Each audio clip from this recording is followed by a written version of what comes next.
అసలైన తెలంగాణ అసలు అసలైన తెలంగాణ ఏంది అసలు? అంటే ఒకవేళ ఊహించుకొని పృథ్వీరాజు లాంటి వాళ్ళు చెప్పగలిగితే ఏం చెప్తారు? మన నీళ్లు మనం వాడుకోవాలి, మన ఉద్యోగాలు మనకు కావాలి, మన షేర్ మనకు లేకుండా ఇప్పుడు ప్రాజెక్టులు అవి కడుతుంటే ఇంకా పోతున్నాయి కదా, కొట్టుకపోతున్నాయి కదా కిందాక.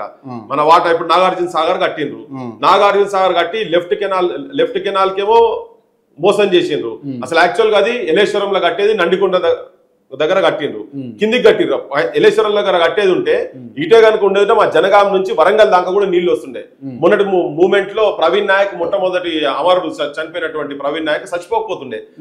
అవన్నీ ఆ మోసాలు ఏవైతే జరిగినాయో వాళ్ళు చేసినాయన్ని అవన్నీ కాకుండా చూడాలనేది ప్రయత్నం అనేది ఉండే. అది వచ్చేది ఉండే. ఆ నీళ్ళది వాటాది ఇంకా నడుస్తూనే పంచాయతీ. ఇప్పుడు వీళ్ళు ప్రాజెక్టులు కట్టిండ్రు, ప్రాజెక్ట్ కట్టిన దాంట్లో అవినీతిమయమైపోయి కూర్చున్నది. ఇంకా వాటాలు కూడా రావాల్సిన అవసరం. ఉద్యోగాల కాడికి వస్తాం అనుకో, ఉద్యోగాలు కొన్ని అక్కడ పోయినాయి. వీళ్ళు వచ్చినాక రిక్రూట్మెంట్ చేయలేదు. లాస్ట్ 10 years వరకు కూడా ఇంకా రిక్రూట్మెంట్ జరగలేదు. ఆ రిక్రూట్మెంట్ మొత్తం జరగాలి. ఇప్పుడు ఉదాహరణకు చెప్తున్నా నేను, మొత్తము out sourcing, contract basis, daily wages ఇవి నడపాల్సిన అవసరం ఏందండి? ఈ కరం ఏంది? ఇవి పోతాయి కదా, ఇవి పోవాల్సిన అవసరం ఉంది. ఈ కాంట్రాక్ట్ బేసిస్ ఇవన్నీ బాండెడ్ లేబర్స్ లెక్క ఇంకా పనిచేస్తున్నారు. నేను ఒక ఉదాహరణ చెప్తాను. నేను మొన్న ఆర్టీ ఆఫీస్ పోయినా, మొన్న ఈ మధ్యలో రీసెంట్ మొన్న ఒక 10 రోజుల కింద పోయినా. అక్కడ ఒక ఎంఫిల్ చేసినటువంటి అతను అక్కడ కౌంటర్ దగ్గర కూర్చొని ఉన్నాడు. నువ్వు పర్మనెంట్ ఎంప్లాయ్ అంటే, కాదన్నా మీ ఇట్లనే వింటుంటా, వాయిస్ వింటుంటా అన్నా, నేను పర్మనెంట్ కాలే అన్నా. అంటే ఏంటిదంటే ఏదో నెలకు 8,500 జీతం అంట తనకు. ఎంఫిల్ చేసిండు ఉస్మాన్ యూనివర్సిటీలో 8,500 జీతం అన్న. పైన 200, 300 రోజు వస్తుంటే నాకు చాలా గలీజ్ అనిపిస్తుంది అన్న. పీజీలు చేసి ఈ పైసలు తీసుకోలేకుంటుంటే కూడా నేను సర్వైవ్ కాలేని పరిస్థితుంది అన్న. ఎడ్యుకేషన్ కూడా బయట ఘోరంగా ఉంది. అది చూస్తుంటే ఇంకో ఇద్దరు వాళ్ళ ఎంప్లాయీస్ ఆర్గనైజేషన్స్ కూడా వచ్చారు.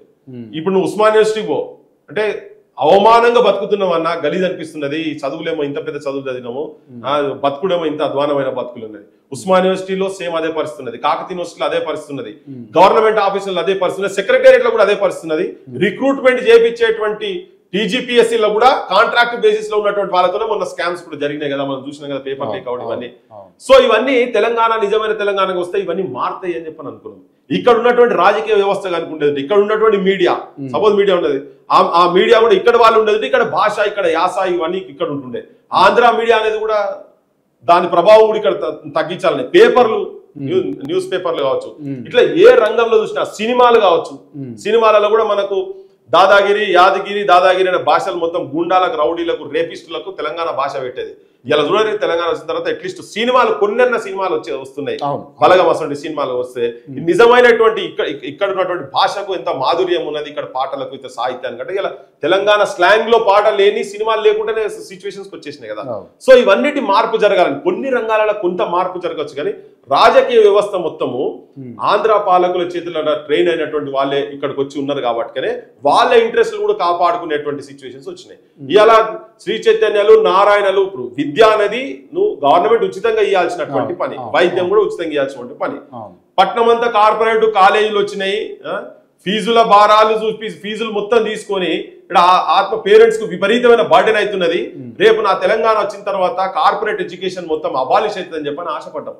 కానీ అది ఏమైంది, పట్టణాలలో కలిపోయి పల్లెల కాడి దాకా పోతుంది. మండల స్థాయిలో కూడా నారాయణ, శ్రీ చైతన్యాలు, ఢిల్లీ పబ్లిక్ స్కూల్ ఇటువంటి ఏవైతే ఉన్నాయో ఇవన్నీ కిందాక పోయి విద్య మొత్తం కంప్లీట్ గా బిజినెస్ లెక్క తయారు చేసి అది ఉచితంగా ఇచ్చి సర్వీస్ సెక్టార్ కు లెక్క ఉండాల్సిన దాన్ని మొత్తం నెలకు 15-20 వేల రూపాయలు ప్రతి కుటుంబానికి బర్డెన్ పడుతున్నది. 1,50,000 లేని నడుస్తలేదు. ఈ పరిస్థితులు మారుతాయి అనుకున్నాం. నిజంగా ఇప్పుడు వీళ్ళంది ఈ పాలకులు కనుక ఉద్యమాలు వచ్చినటువంటి నాయకత్వం కనుక వచ్చేది ఉంటే ఈ విద్యా వ్యవస్థ మొత్తం మన చేతులలో ఉంటుండే. ఆ కార్పొరేట్ కాలేజీలు మొత్తం పంపించేస్తుంటే, కానీ వీళ్ళు ఇప్పుడు వచ్చినటువంటి నాయకత్వం ఏం చేస్తున్నారు, అన్ని రాజకీయ పార్టీలు వాళ్ళ దగ్గర లావాదేవీలు తీసుకొని పైసలు తీసుకొని దగ్గర పెడుతున్నారు. దాంతో ఏమైతుంది, ప్రతి కుటుంబానికి బర్డెన్ జరుగుతున్నది. ఈవెన్ వైద్యానికి సంబంధించినట్టు కూడా ఏ కార్పొరేట్ హాస్పిటల్ చూసుకో అన్ని మొత్తం అక్కడికి వెళ్ళి వచ్చిన వాళ్ళే ఉన్నాయి. మళ్ళీ అదే కార్పొరేటీకరణే జరిగింది. ఇప్పుడు ఎందుకు ఒక అపోలో హాస్పిటల్, ఒక ప్రైవేట్ అనేటోళ్ళు యశోదాల హాస్పిటల్ పెట్టినటువంటి వాళ్ళు నీకు గ్రామాలలో గవర్నమెంట్ ఎందుకు పెట్టలేదు? గవర్నమెంట్ పెద్ద మెషినరీయా, ప్రైవేట్ పెద్ద మెషినరీయా? సో ఇవన్నీ కూడా తెలంగాణ వచ్చిన తర్వాత ఈ ప్రాంతం వాళ్లకు ఇక్కడ ఉన్నటువంటివి అన్ని కూడా ఉపయోగపడతాయి అనుకున్నది ఉందో అది జరగబడేది కారణం ఏంటంటే నిబద్ధత, నిజాయితీ ఉన్నటువంటి నాయకత్వం లేదు. ఆంధ్ర పాలకుల దగ్గర పైసలు పెంకాసులు ఏరుకున్నటువంటి రాజకీయ వ్యవస్థనే ఇప్పుడు ఉన్నటువంటిది కాబట్టి వాళ్ళే అట్లా అలవాటు పడి ఆ పైసలకు అలవాటు పడి కాంట్రాక్టర్లు కూడా చేంజ్ కాలే కదా. ఓ 10 కాంట్రాక్టులు తెలంగాణకు సంబంధించినటువంటి వాళ్ళకి కూడా ఇవ్వలే కదా. అది ఆంధ్ర ప్రాంతంలో ఉన్నటువంటి వాళ్ళే వచ్చారు కదా.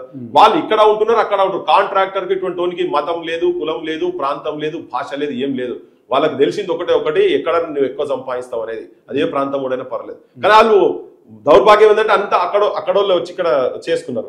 మీవనికి నువ్వు ఇచ్చుకోవచ్చు కదా నాయన అని కూడా అనొచ్చు. ఇప్పుడు వాళ్ళు కూడా అనొచ్చు, మీరు ఇచ్చుకోవచ్చు కదా అని. కానీ వాళ్ళంతా అంత ముందంతా దోస్తులు సుట్టరికములు అన్ని పెరిగినాయి కాబట్టి వీళ్ళంతా ములాఖాత్ అయి కూర్చున్నారు. సో ఇవాళ ఒక నిజమైన నికార్సైన తెలంగాణ వాదులు కనుక వచ్చి ఆడ కూర్చునేది ఉంటే తెలంగాణ రాష్ట్రీయ గీతాన్ని కూడా ఆంధ్ర సంబంధించినటువంటి వ్యక్తులతో వాళ్ళు ఎంత గొప్పగా కావచ్చు, మీరు ఆస్కార్లు గెలవచ్చు, వరల్డ్ లో ఫేమస్ కావచ్చు. నా ప్రాంతం, నా మట్టి, నా నేల, నా డప్పు, నా డోలు నాకు, నేను చేతులెత్తి దండం పెట్టేది, నా మ్యూజిక్ నాకు. ఆ జయ జయ తెలంగాణ అక్కడే తెలిసిపోతున్నది నీకు. ఈ అస్తిత్వం, ఈ మట్టిలో పుట్టినటువంటి వాళ్ళు అటువంటి దుస్సాహసం చేయరు. నువ్వు ఆ జయ జయ తెలంగాణ కూడా నువ్వు ఆ పాట ఒరిజినల్ గా ఉట్టి డప్పుతో కొట్టినా కానీ అద్భుతంగా ఉంటుండే. దాన్ని తీసుకుపోయి అవమానం చేసినట్టు అయింది. ఇలా ఒక రాజీవ్ గాంధీ విగ్రహాన్ని తీసుకొచ్చి, ఇలా సందర్భం కాబట్టి నేను చెప్తున్నా, రాజీవ్ గాంధీ విగ్రహం తీసుకొచ్చి అమరుల స్తూపం, త్యాగాలకు చిహ్నంగా పెట్టుకున్నటువంటిది, ఏ పాలకులకు వ్యతిరేకంగా కొట్లాడి తీసుకొచ్చుకున్నటువంటి ఆ ప్రాణ త్యాగాలకు చెప్పుకున్నటువంటి చిహ్నానికి అడ్మినిస్ట్రేటివ్ హబ్ అయినటువంటి సెక్రటేరియట్ కు మధ్యలో రాజీవ్ గాంధీ విగ్రహం ఎట్లా పెట్టిరు వీళ్ళు అంటే వీళ్ళకి ఆ సోయి లేదు లోపల.